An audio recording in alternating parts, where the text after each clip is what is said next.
Salut, c'est Bartholomé, je suis le président et un des cofondateurs de la Chaise Française. Avec l'équipe, on a décidé de lancer un podcast original sur notre secteur, la déco et le mobilier. L'idée, c'est d'aller à la rencontre 2 fois par mois d'acteurs du mobilier, que ce soit des entrepreneurs, des architectes ou des designers.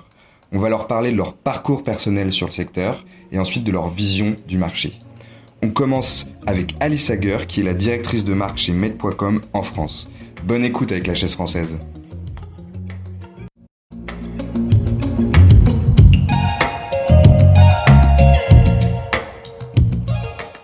Salut Alice. Salut Bartholomé, comment ça va? Très bien, merci beaucoup de me recevoir. Du coup là on est dans le showroom de Made. Ouais, tout à fait. Première question, on dit Made.com ou Made? On dit Made.com.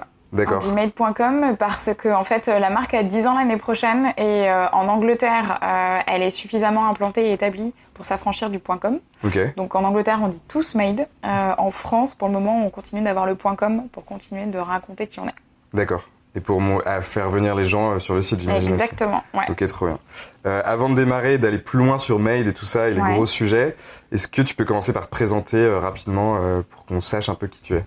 Alors, moi je suis Alice Hager, j'ai 34 ans, je suis directrice de la marque Made.com sur le marché français. Je suis arrivée chez Made il y a 5 mois, donc voilà, je suis encore en prise de poste. Ok, assez récent du coup. Ouais, assez récent, ouais. D'accord.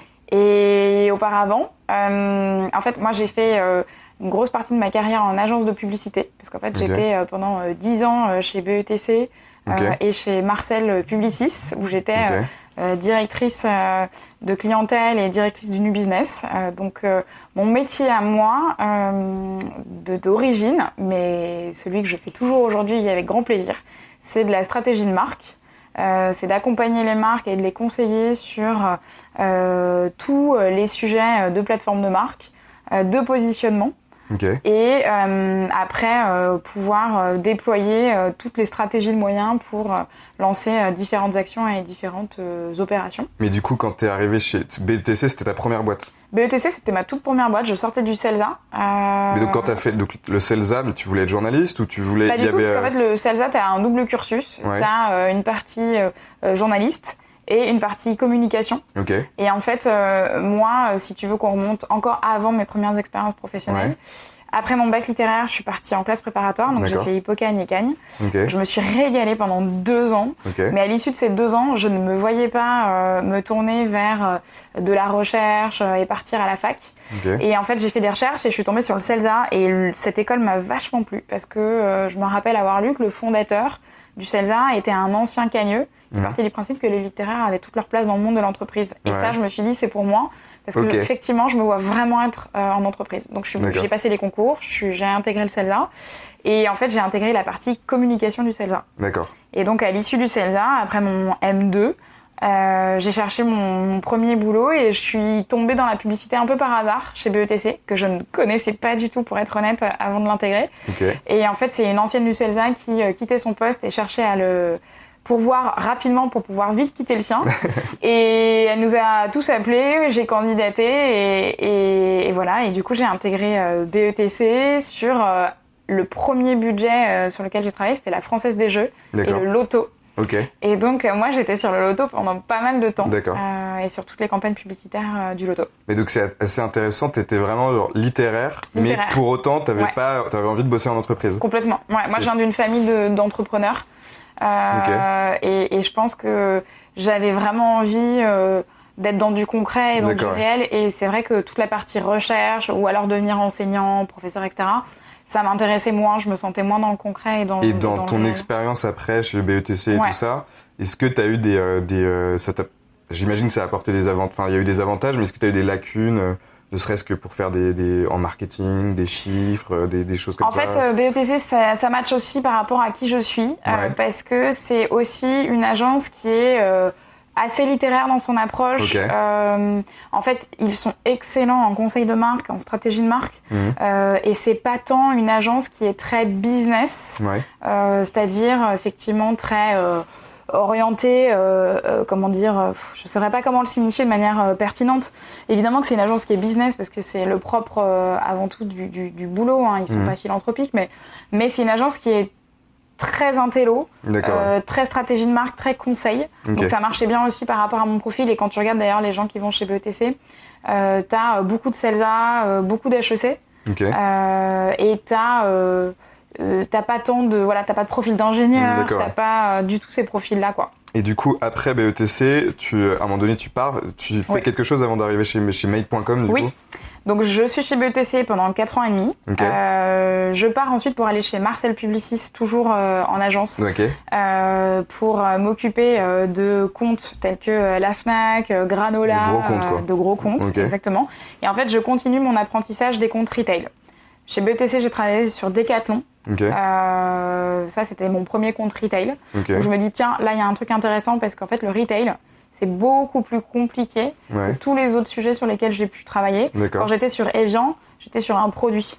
Quand j'étais sur Decathlon, j'étais sur la complexité d'être un retailer et de gérer tous les canaux.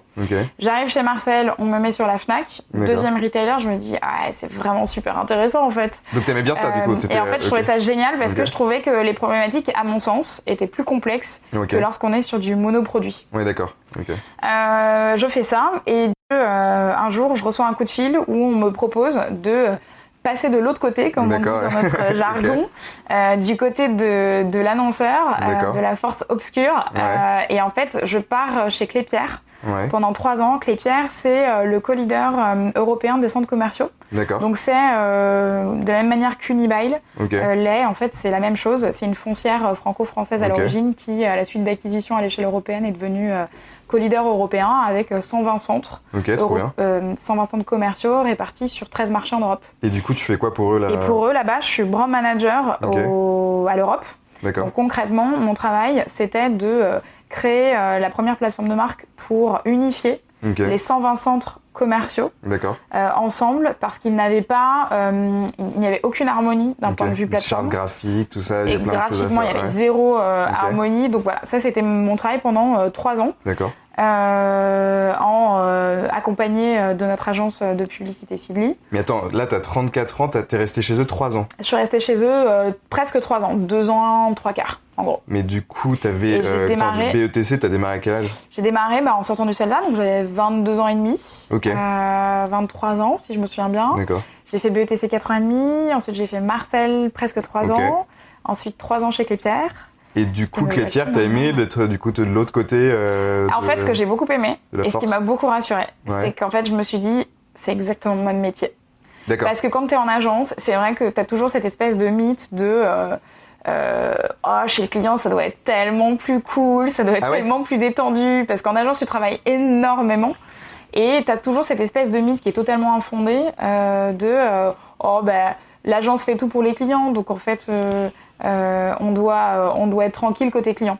Mais la c'est marrant réalité... parce que c'est souvent au contraire, je trouve que les gens pensent que dans les agences, c'est hyper fun, c'est délirant, machin et tout. Alors attends, c'est hyper fun et délirant, mais t'as une amplitude horaire monstrueuse. Moi j'ai beaucoup travaillé, beaucoup travaillé en agence. Mais pour autant, j'ai aussi énormément travaillé depuis que je suis de l'autre côté. En fait, j'ai exactement les mêmes amplitudes horaires. La seule différence, et finalement ce que je trouve hyper intéressant, c'est que quand t'es de l'autre côté client, côté annonceur, tu gères ta marque de A à Z. Et ça, c'est hyper gratifiant parce que c'est vrai qu'en agence, t'as un portefeuille de clients et ça signifie que tu peux pas être sur tous tes clients de A à Z. Et en fait, t'es briefé sur un sujet bien précis, tu délivres ton sujet et après tu passes à autre chose. Quand t'es chez l'annonceur, c'est toi le garant de la marque. Et en fait, je trouve ça à la fois... hyper angoissant parce que c'est toi le garant de la marque, donc si la marque elle se plante, c'est de ta faute. Et en même temps je trouve ça génial parce que encore une fois c'est hyper gratifiant et tu fais tout, et ça c'est vraiment de mon point de vue vraiment intéressant. Cool. Et donc du coup après t'arrives chez Made. Comment tu passes à chez Made? Eh bien en fait je me suis fait chasser. En fait, comme à chaque fois dans tous mes postes, en fait un jour tu reçois un coup de fil. Et en fait, ce qui m'a intéressée, c'est que on m'appelle et on me dit Alice, écoute, j'ai un sujet potentiellement qui pourrait vraiment t'intéresser. C'est complètement en lien avec ce que tu as fait jusqu'à présent. Sauf que cette fois-ci, c'est un pure player. Qui a certes des présences physiques, mais pour autant, chez eux, ce Ce ne sont pas des investissements retail purs, ce sont des showrooms, donc c'est encore autre chose et une autre approche. Et tu connaissais Made avant qu'on t'en parle ? Oui, parce que moi j'étais cliente de Made, donc chez moi j'ai d'ailleurs, bien avant mon arrivée, j'ai déjà des meubles Made, etc. Et en fait... Donc le poste, en tout cas, t'a intéressé déjà, la stratégie de Made. Ce qui m'a plu, c'est la marque Made, que je connaissais, j'étais cliente et j'étais une fan. Donc il y avait un côté sectoriel aussi, t'aimais bien arriver dans le mobilier, c'était pas juste... Complètement, ouais, complètement. Ce que j'ai aimé, c'était la créativité de la marque. Parce que pour moi, Made est une marque... c'est une marque, d'abord. C'est pas un distributeur. Donc en fait, Made a une équipe de 20 designers en interne qui créent, conçoivent les meubles, etc. Et ça, c'est hyper intéressant. Et puis, ce qui m'a plu aussi, c'est qu'en fait, c'était une création de poste. D'accord. Et c'est vrai que, encore une fois, par rapport à ma personnalité, les postes précédents que j'avais eus étaient aussi des créations de postes. Chez Clépierre, c'était une création de département marketing et voilà. Et là, chez Made, on me dit ça et moi, ça m'intéresse. Pourquoi ? Parce qu'en fait, immédiatement, je me dis, ok. Création de poste, donc je vais pouvoir faire les choses à ma façon. À ta façon, exactement. Il y a pas forcément, il y a un historique puisque tu n'arrives pas dans une boîte qui est toute nouvelle et qui se crée from scratch, mais il n'y a pas d'historique sur ton poste. Donc tu vas pouvoir faire les choses potentiellement à ta façon, mouler comme tu l'entends et en fait ne faire qu'ouvrir les portes et écrire de nouveaux chapitres qui n'ont pas été écrits auparavant. D'accord. Et du coup sur Made, j'ai regardé un peu évidemment ton profil et tout ça. Toi, tu t'occupes de la marque en France. Oui, tout à fait. Alors genre Made, c'est donc ils sont dans combien de pays Alors je peux peut-être faire un petit récap. Ouais, tu peux peut-être. Made a 10 ans l'année prochaine, c'est une marque qui a été créée par 3 Français il y a 10 ans à Londres, dans le quartier de Notting Hill. En fait, pourquoi 3 Français à Londres ? Alors, parce qu'en fait, tout simplement, à l'époque, ils ont regardé le marché et la catégorie de l'ameublement. Et ils se sont dit, c'est marrant, si tu veux acheter un canapé, par exemple, tu vas soit chez Ikea, tu le payes pas cher, ça c'est positif, mais en revanche tout le monde a le même. Soit tu investis et tu vas chez un éditeur, tu payes 7 à 10 fois le prix. Et en fait, ça va te coûter super cher parce que tu payes tous les intermédiaires. Donc il y a 10 ans, ils se sont dit, en regardant le marché, on va disrupter ce marché. Et ils ont pris le parti de le disrupter depuis Londres. Et pourquoi depuis Londres et pas en France ? C'est une très bonne question. Pour le coup, je ne sais pas et je ne saurais pas te répondre. On regardera ça On regardera ça. C'est une très bonne question. Mais ces 3 Français débarquent à Londres, s'installent là-bas, créent Made et décident de disrupter le marché. Et en fait, disrupter le marché, ça passe par quoi ? Ça passe par devenir une marque intégrée. Et donc se placer en fait entre, l'entrée de gamme c'est un peu sévère pour Ikea, mais entre la grande distrib et le luxe éditeur, donc c'est un placement un peu middle gamme.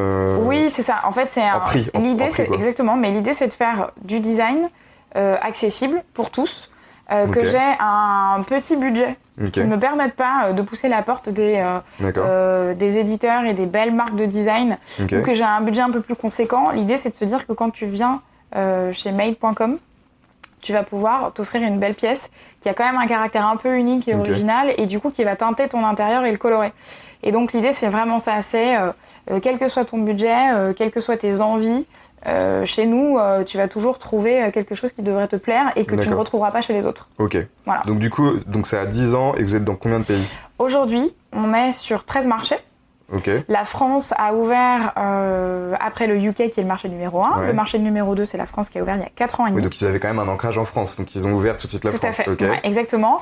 Et les 13 autres marchés, c'est un peu les grands classiques de l'Europe. Donc tu Europe, vas avoir... c'est que en Europe, il n'y a pas... C'est que en Europe. Donc tu vas avoir la zone qu'on appelle DACH qui est Allemagne, Autriche, Suisse allemande. Tu as la zone avec le Benelux, Amsterdam et la partie nordique. Et puis l'Europe du Sud. Aujourd'hui, l'Espagne a ouvert l'année dernière. Ils sont physiquement à côté de nous à Paris.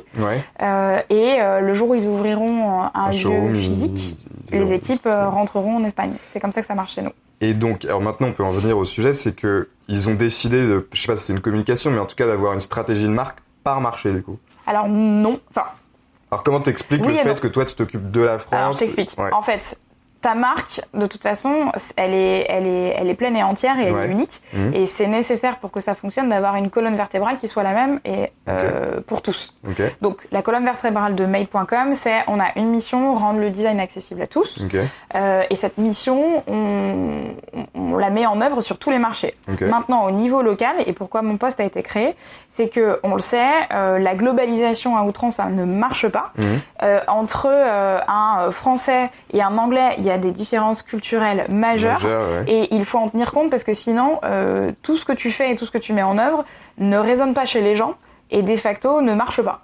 Donc, la nécessité de créer un poste comme le mien sur le marché français, mais j'ai des homologues après sur les autres marchés. Tu as une directrice de marque pour la zone germanique, tu as une directrice de marque pour la zone scandinave, etc.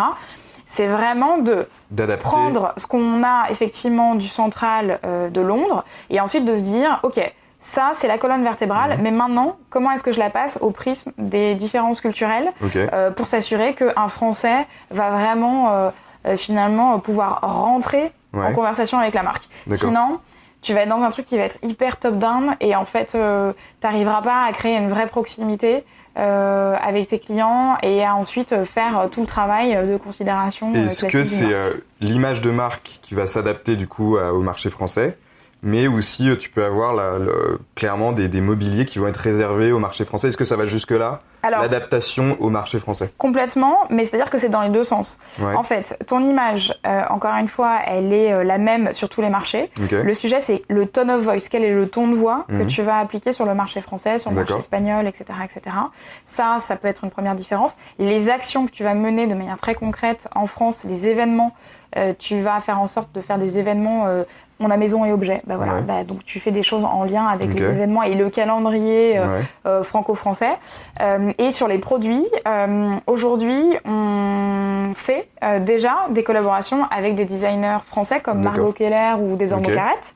Mais la particularité chez nous quand même, c'est que quand on fait une collaboration avec une personnalité française, elle est lancée sur notre boutique en ligne et la boutique en ligne, elle est sur tous les marchés. Donc les Anglais sont complètement en capacité d'acheter les produits de Margot Keller ou Desormeaux Carrette. Et le site web, il est dirigé, comme vous êtes quand même un pure player, il est le site web français. T'as des devs en France ou c'est des devs en Angleterre? Non, tout est en Angleterre. Tout est en Angleterre, mais en revanche, en France, l'équipe, elle se compose T'as des concepteurs-rédacteurs qui sont français et qui sont à Paris dans nos bureaux et qui sont dans les équipes pour travailler toute la traduction du site, des fiches produits, etc. Et la partie blog que l'on a et faire des interviews en français avec des acteurs français. Mais, du coup, tu as des spécificités sur le site en France ou pas? Ou c'est une traduction en gros on a exactement, si ta question est est-ce que tu as effectivement des singularités sur la plateforme d'un point de vue technique, back-office, front-office? Non, on a une ça, plateforme pareil, unique mais sur le tous contenu, les marchés. Sur le contenu, il est français. J'aime pas le mot de traduction parce que ce serait pas rendre honneur, je trouve, au travail qu'ils font. Il est interprété, il est vraiment certes traduit dans un premier temps, mais en réalité ensuite repensé pour que ça marche avec la culture française. D'accord, Et très bien. Et est-ce que en marketing digital, c'est des questions un peu techniques, mais est-ce qu'il y a ça c'est géré en France ou sur le marché français, ou pareil c'est géré à Londres le marketing digital? En fait, il faut te dire que l'équipe qui est au central, ensuite chaque marché a en miroir la même équipe. Donc au central, tu vas avoir des créatifs, des concepteurs-rédacteurs, tu vas avoir des patrons de marque, tu vas avoir des personnes en charge de toute la stratégie online, SEM, SEO, affiliation, etc. Et donc en marché, tu as des miroirs de cette organisation-là. Donc moi, au niveau du siège, j'ai un homologue marque et toutes les personnes qui sont situées à Paris, qui font le SEM, le SEO, etc. Ils ont leur miroir à Londres pour pouvoir échanger. Donc c'est bien réfléchi, bien pensé. Et du coup, maintenant, parlons du marché français. Toi, du coup, quelle est ta perception des spécificités françaises sur ce marché, justement, et comment tu envisages les choses et qu'est-ce que tu fais un peu pour t'adapter au marché français? Alors, il y a tellement de sujets. C'est vrai que nous, on n'a pas... Alors, On a effectivement d'abord pas du tout la même catégorie et le même paysage de marque et concurrentiel que l'Angleterre. Je vais surtout et souvent me comparer avec l'Angleterre parce que c'est bien mon sûr, siège, bien sûr.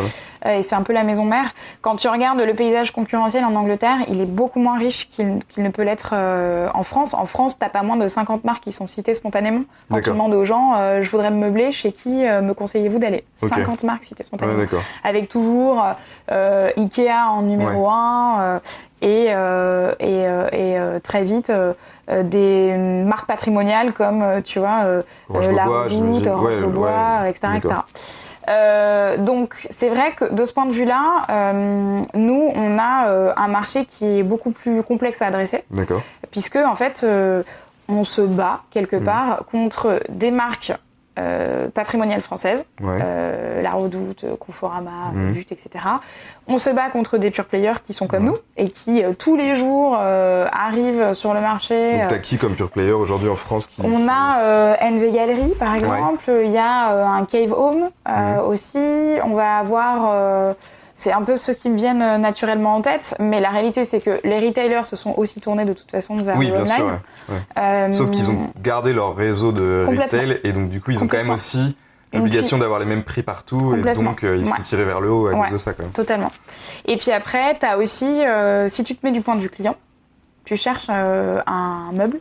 En fait, tu vas te tourner soit chez un retailer en premier lieu, parce qu'en fait, t'es dans la rue et tu passes le seuil du magasin.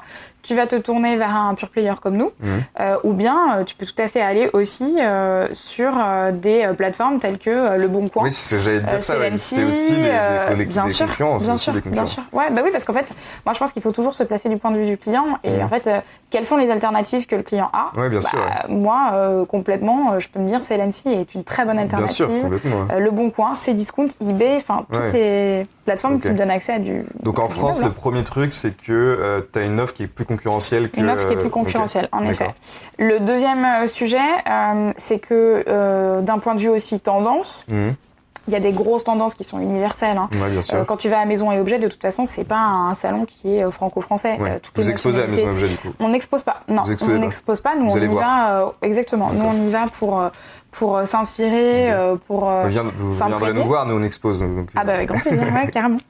Mais en fait, quand tu vas à Maison et Objets, toutes les nationalités viennent pour s'inspirer, parce qu'en fait, la réalité aujourd'hui, c'est que quand même, les tendances sont globalement universelles, et ce qui fonctionne sur un marché d'un point de vue couleur, etc., fonctionne globalement sur tous les autres. Ce que tu dis, c'est que la mondialisation économique tend à apporter aussi une mondialisation des styles. Oui, d'accord. Bien sûr. Donc ça va dans le sens de Made qui a plusieurs marchés. Exactement, mais ça tu le retrouves dans d'autres catégories, c'est pas propre à la meuble. Oui, bien sûr. Quand tu regardes la fashion, Zara, présent sur tous les marchés, c'est exactement les mêmes collections. Après, ce qui va différer, c'est certains produits ou certaines collections capsules. Éventuellement, et ça, d'ailleurs, c'est une question que je me pose finalement. Peut-être que aussi ce qui diffère en fonction des marchés, chez Zara ou chez d'autres, ça va être la manière de faire les gabarits, parce qu'on sait que les physiques sont pas forcément les mêmes en fonction des marchés. Nous, il est certain que quand on se dit la couleur de 2020 et les inspirations, ça va être plutôt du rose, de la terracotta, tu vois, c'est ce qu'on a vu au dernier Maison et Objets en septembre, c'était très effectivement terrien, il y avait beaucoup de terre, etc. Oui, c'est quelque chose qu'on va retrouver globalement sur tous les marchés. Après, ce qui va différer, et là où c'est intéressant, c'est que quand Ruth, la patronne du design de chez Made, elle travaille depuis Londres avec son équipe de 20 designers, ils font des produits. Mais après, il y a des choses qui vont pas du tout marcher chez nous. Oui, d'accord. Par exemple, en Angleterre, ils adorent les Ils ont un goût coussins. particulier, les Anglais, quand même. Alors, je sais pas qu'est-ce que t'entends par goût particulier. Ils ont un goût différent, mais c'est vrai. Mais je pense que si tu te mets dans la tête d'un Anglais, il te dira, je ne comprends pas forcément le goût particulier des Français. Mais d'un point de vue français, oui, ils ont un goût particulier. Ils adorent ils sont plus excentriques, peut-être. Ils sont plus excentriques. Ils adorent mixer les papiers peints. Oui, ça, exactement. C'est un truc, moi, c'est vrai qu'à chaque fois, ça me bluffe. Ah bah oui. Les moquettes, ils adorent les moquettes. Ils adorent. Et typiquement, ils aiment beaucoup les coussins qui sont très poilus. Oui, très poilus. Je sais pas comment le dire autrement en français. Ça, c'est quelque chose chez nous qui marche pas, qui marche beaucoup, enfin qui marche moins bien, tu vois. Et donc c'est vrai que c'est toujours hyper intéressant. Nous, on adore avec les équipes regarder les produits parfois qui arrivent et se dire est-ce que ça va marcher chez nous. Pas forcément. Donc après, on fait aussi une présélection et on va volontairement pousser certaines gammes de produits versus d'autres parce qu'on dit ça chez nous, ça marchera pas. D'accord. Donc voilà. Donc d'un côté, t'as une offre hyper concurrentielle et de l'autre, en fait, le style est quand même assez universel. Le style est assez universel. Donc ça, en France, c'est pas vraiment... Enfin, c'est un axe, évidemment, mais c'est pas... y a pas de spécificité dans ton travail, quoi. Non. Est-ce que tu vois d'autres choses sur les Français, sur leur façon de consommer du mobilier, de la déco si tu veux, pour moi, il est certain, je pense qu'il faut être à l'écoute un peu des attentes aussi des gens. Dans la façon de consommer le mobilier, on le sait de toute façon, les modes de vie ont radicalement changé sur plein de plans. Le premier, d'un point de vue sociétal, le modèle familial a changé. Aujourd'hui, tu as des familles monoparentales, tu as des familles... le modèle familial qui a vraiment radicalement changé et les modes de vie qui ont changé. C'est-à-dire que hier, tu t'achetais un canapé, tu le gardais toute une vie. Oui, c'est ça, exactement. Voilà. Ça, aujourd'hui, d'abord, tu quittes le foyer parental vers 20 ans et tu t'installes, donc tu achètes un premier canapé. Ensuite, la deuxième étape, c'est tu vas te mettre en couple, tu vas acheter un nouveau plus grand canapé, qui en plus va avoir une fonction beaucoup plus statutaire que ça ne l'était quand tu étais étudiant. Parce que là, le sujet, c'est généralement, tu te mets en couple, tu t'installes, tu es dans ton deuxième ou troisième boulot, tu gagnes mieux ta vie. Donc, mine de rien, ton intérieur, tu veux aussi qu'il soit le reflet quelque part de ta condition sociale. Ensuite, tu vas avoir un enfant. Et là, clairement, tu vas pas changer de canapé avant 3-4 ans parce que tu sais qu'il va te le pourrir avec son biberon de lait. Et je suis bien placée pour le savoir avec mon fils de 15 mois. Donc là, moi, j'attends qu'en fait, il ait 3-4 ans et qu'il se tienne un peu mieux et que je me rachète un nouveau canapé. Puis, potentiellement, et ça fait partie de la vie aujourd'hui, tu vas divorcer, tu vas te reprendre un nouvel appartement, etc., etc. Donc en fait, ça veut dire quoi ? Ça veut dire qu'un canapé, tu peux en avoir 4-5 dans une vie aujourd'hui. Donc ça, c'est une première chose. Donc ça veut dire que nous, d'un point de vue marque, ce qu'on doit être en capacité d'apporter, c'est effectivement des produits qui plaisent aux gens, mais qui soient aussi en adéquation avec un moment de leur vie. Donc ça veut dire que chez Made, quand tu es un étudiant et que tu as un petit budget, on a des collections spéciales petit budget, petits espaces. Parce que ça, tu t'adaptes aux différents moments de la vie. Exactement. Petits espaces, parce que la réalité aujourd'hui, c'est que, bien sûr que les espaces diminuent. Les espaces diminuent. Les tailles des logements et tout ça. Exactement. Je disais qu'en 2030, 65% de la population française sera urbaine. Donc il y aura une concentration massive et donc une diminution massive des espaces et des habitations pour les gens. Donc nous aussi, on peut pas proposer des canapés qui font 3 mètres de long, des trucs panoramiques, etc. Donc on s'adapte de ce point de vue-là et puis on s'adapte au budget, comme je le disais, aux conditions des gens. Et t'as aussi autre chose, moi je m'en rends compte beaucoup parce que justement on essaye nous de se dire qu'un meuble c'est pour toute une vie justement, que quand tu investis dans un mobilier, justement, il faut mettre un peu plus d'argent parce que c'est un truc qui dure. Et en fait, on se heurte beaucoup, je pense que ça vient beaucoup de Ikea, qui s'est dit, pour pouvoir baisser les prix, il faut qu'on ait de la consommation, et donc qui a fait évoluer les styles de façon très régulière, en fait, des effets de mode. Et les gens, je pense qu'il y a des moments de vie, mais tu as peut-être aussi, tu vois, ils ont envie de changer d'intérieur assez souvent. Il y a un côté comme ça. C'est très vrai. Et donc, est-ce que Made, par exemple, depuis 10 ans, tu vois une évolution dans le catalogue? En gros, est-ce que tu vois que stylistiquement, il y a vraiment une vraie évolution, tu vois? Tu veux dire... Est-ce que tu peux voir sur les 10 ans de Made que vous proposez des choses justement par rapport à la mode différentes et Oui. Bien sûr, de toute façon, parce que notre sujet, c'est quand même d'être dans la tendance et d'avoir su capter et d'avoir su prendre le pouls du moment pour être sûr de proposer le bon produit au bon moment. Ça, c'est une certitude. Est-ce que le premier meuble de Made existe encore aujourd'hui sur le site ? Alors non, le premier meuble de Made n'existe plus aujourd'hui sur le site. En revanche, on a quand même des produits iconiques que l'on a toujours. On avait, il y a 5 ans, si je dis pas de bêtises, un super fauteuil requin que l'on vendait pour la collection enfant. Que l'on a toujours, qui fait un peu partie des pièces iconiques. Le canapé Scott chez nous, c'est aussi un canapé qu'on continue de faire et qui a, je pense, si je dis pas trop de bêtises, 3 ou 4 ans.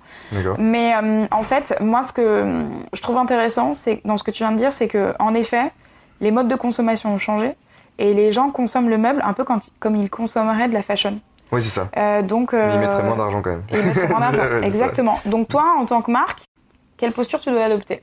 Et c'est là que je me dis, nous, notre sujet, c'est effectivement d'être toujours à l'écoute du marché et des consommateurs. Et donc c'est vrai que nous, à titre d'exemple, on vend un canapé, on vend un fauteuil, on vend un bureau. Les gens vont le garder moins longtemps qu'ils ne pouvaient le garder jusqu'à présent, parce qu'ils ont envie de changer.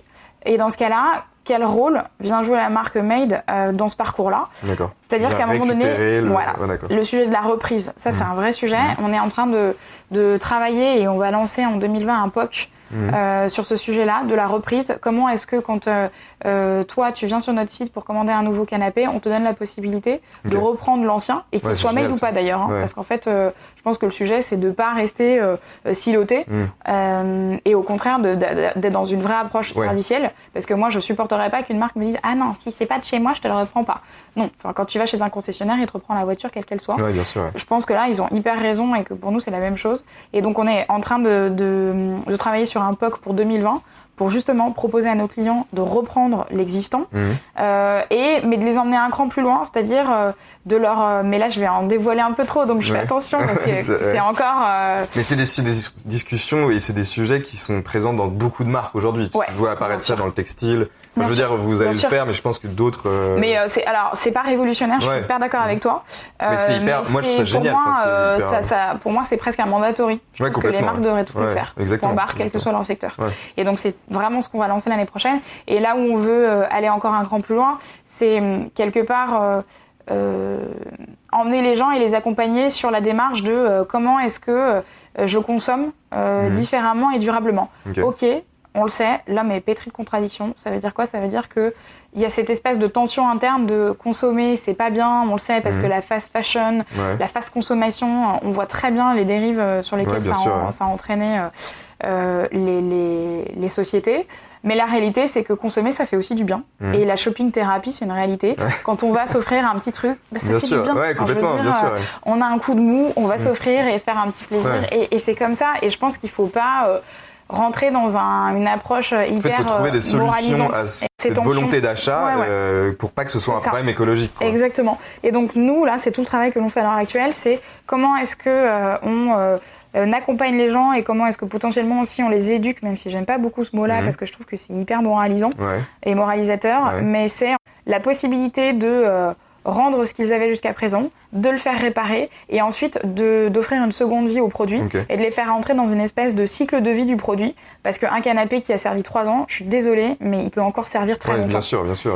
Nous, on investit suffisamment sur la qualité de nos produits pour que justement ils soient pérennes et qu'il n'y ait pas cette dimension d'obsolescence qu'on peut entendre dans d'autres domaines et dans d'autres catégories.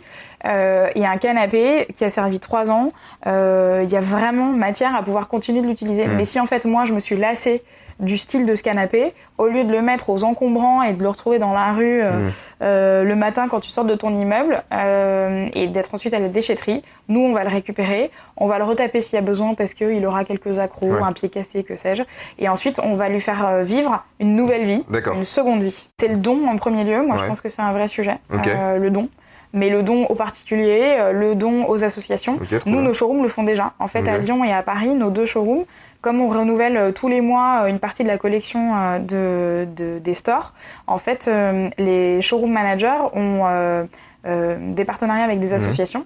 Par exemple, le Refuge, qui est une association qui vient en aide à toute la communauté LGBT et en fait aux personnes qui se retrouvent isolées ou à la rue, etc. Et en fait, ils ont des lieux pour accueillir ces gens-là et ces lieux, il faut les meubler. Et donc en fait, nous, nos produits, quand ils ont été seulement 1 mois au showroom et quand ils n'ont pas du tout été utilisés, on ne va pas les jeter. Donc en fait, on les donne à ces associations-là et on en fait des dons. Et moi, je pense que c'est aussi dans notre rôle, d'un point de vue marque, de proposer aux gens de participer à cette espèce de seconde vie de nos produits et comment est-ce que moi aussi je peux donner. Ok. Alors moi j'ai juste 2 questions avant d'aborder un autre sujet, mais en continuant là-dessus. Le premier, c'est par rapport au textile.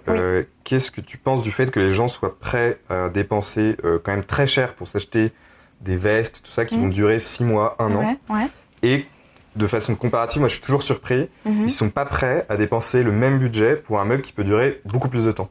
Et la deuxième chose, est-ce que vous arrivez en tant que pure player à... parce que quand tu achètes un canapé, tu n'as plus besoin de canapé. Est-ce que tu arrives à prendre un client et ce client-là... Le repeat, bien sûr. Voilà, le repeat, comment tu traites ça? Est-ce que tu crées des produits alternatifs? Comment vous gérez ça? Bien sûr. Alors, la première question qui est finalement, si j'essaye un peu de résumer, mais j'aurais peur de faire je voudrais pas faire de la psychologie de comptoir. C'est pourquoi, en fait, comment effectivement la mode a réussi à remettre la valeur mode au-dessus de tout quand les gens sont moins prêts à investir.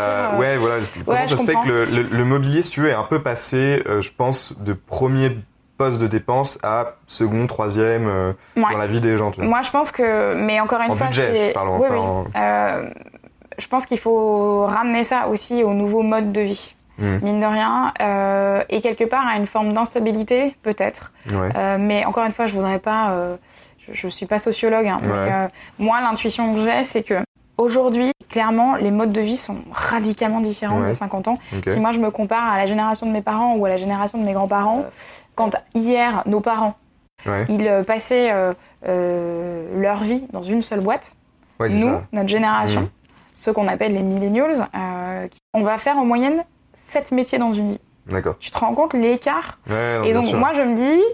si en fait on est amené à faire 7 métiers dans une vie, ça veut dire que potentiellement on est amené à se déplacer et à changer de pays, à changer de ville, à changer de région, etc., etc. Donc je pense que l'investissement dans le mobilier est moins un truc pour la vie parce qu'on bouge quoi. Voilà. Et puis moi, si j'en reviens, parce que je suis toujours un peu obsédée par le mot et les étymologies, si tu en reviens aussi au sens du mot mobilier, il y a la dimension de mobile et il y a quelque chose d'un peu lourd et je pense que peut-être que psychologiquement c'est un investissement qui est beaucoup plus important qu'investir dans une veste. Bien sûr. Et quand tu investis dans un canapé, il faut que tu aies le lieu pour. Et puis tu as toujours ce truc de se dire, aujourd'hui, moi je suis en colocation, mais demain je sais pas où je serai. Ouais, tout à fait. Donc est-ce que je vais vraiment investir et dépenser énormément dans un canapé, mais je sais même pas si en fait je le réutiliserai et comment après justement je vais m'en débarrasser.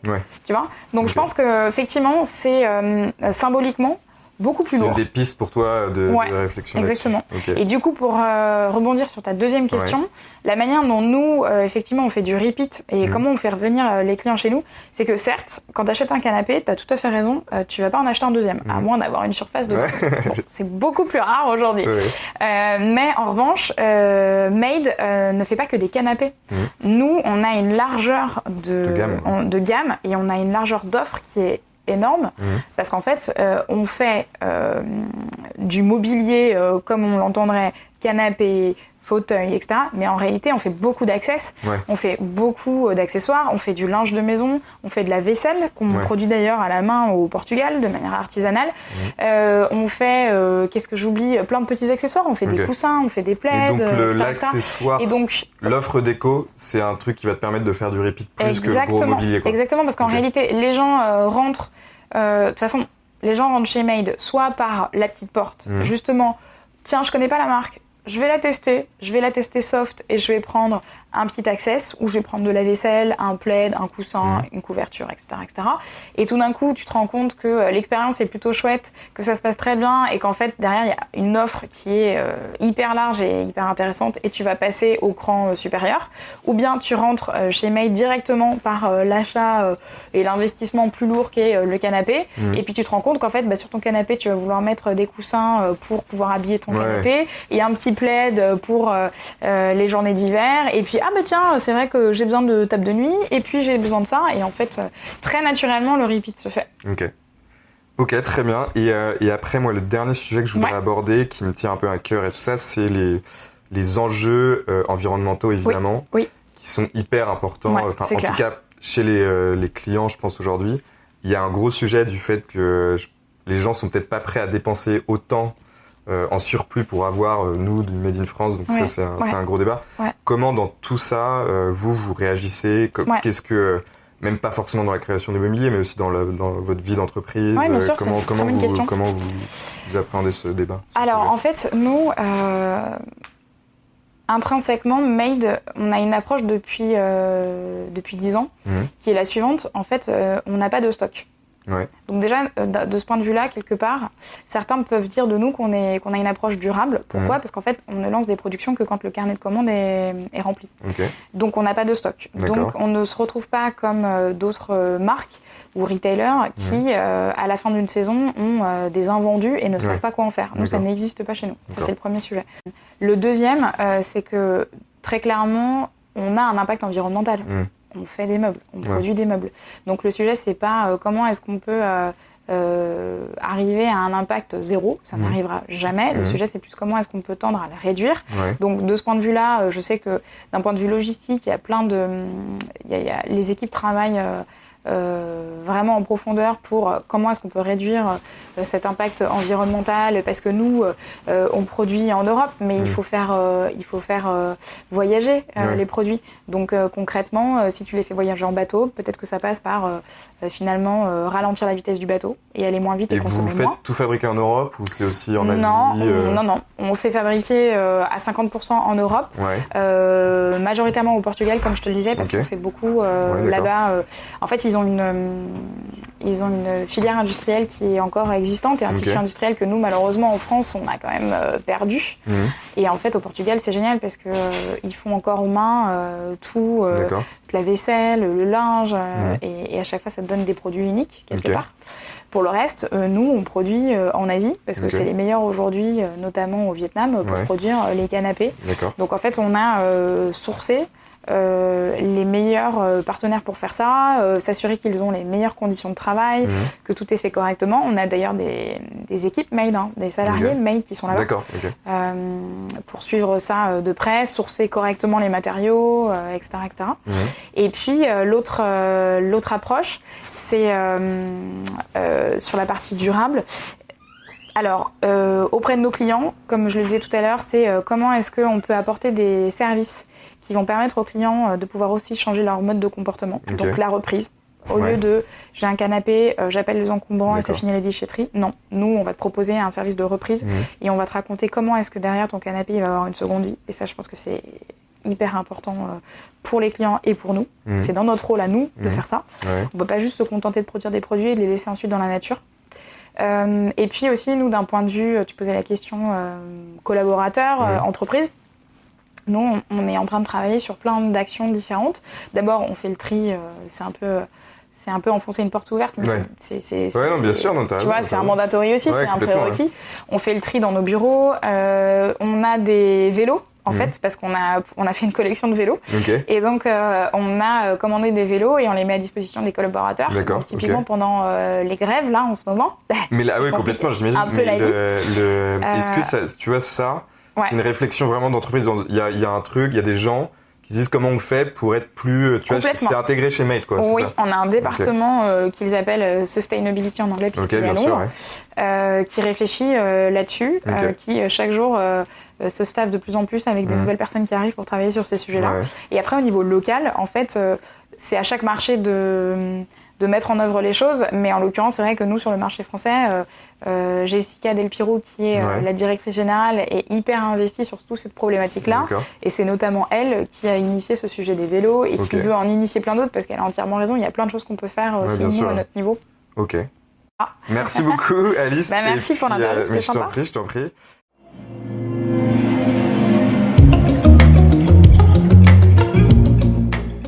Merci beaucoup d'avoir écouté le premier podcast d'Entreprendre dans le mobilier par la Chaise Française.